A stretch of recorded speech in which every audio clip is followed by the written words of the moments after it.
Your car is cranking slow, sluggish, maybe even dragging. It's frustrating, right? Don't just assume it's the starter.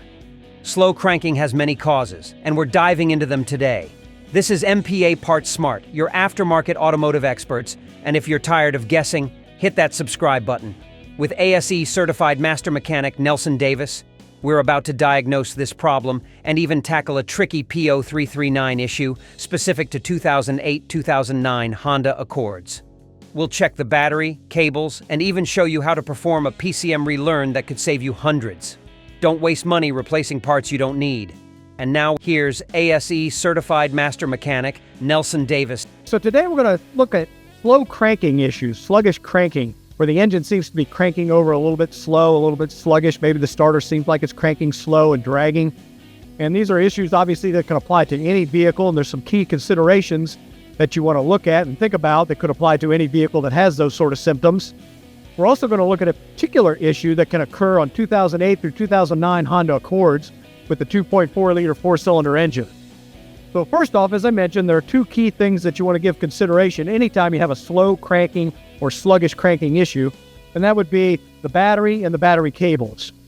We need to pay careful attention to the state of charge of the battery and the overall state of health of the battery. We also need to make sure that the battery is the correct application for that vehicle and meets the vehicle specifications.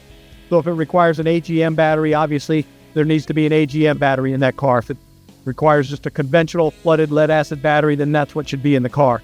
And then again, we want to make sure that that battery meets the specifications for that vehicle in terms of cold cranking amp rating or reserve capacity or cranking amps, depending on what that vehicle requires. So obviously the battery, we need to check the state of charge of the battery and the overall state of health of the battery. And as you can see, this battery in fact does need to be recharged because it has a low state of charge. Also, the battery cables and connections I mentioned, we want to make sure obviously they're tight, they're clean, they're secure.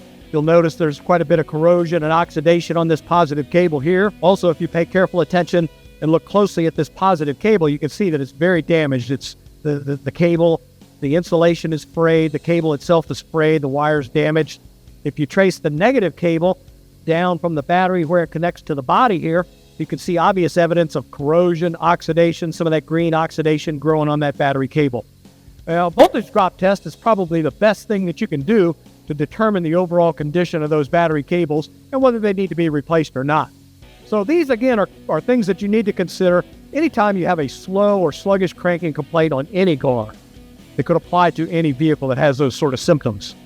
Now, as I mentioned, in particular, 2008 through 2009 Honda Accords with the 2.4-liter four-cylinder engine can experience a slow or sluggish cranking complaint, and Honda has actually recognized this and actually has developed a technical service bulletin that pertains to this particular issue. And what it can actually cause is for the mill light to be illuminated and a fault code, a P0339 code, to be stored in the PCM. That fault code indicates that the PCM is receiving an erratic or an erroneous signal from the crankshaft position sensor. And the technical bulletin actually directs the technician to make sure the software in the PCM has been updated so that the PCM does no longer misinterpret that crankshaft position sensor signal on that vehicle. It corrects that condition. Also, once that software has been updated on the PCM, there's then a crankshaft position sensor relearn process that needs to be performed with a scan tool.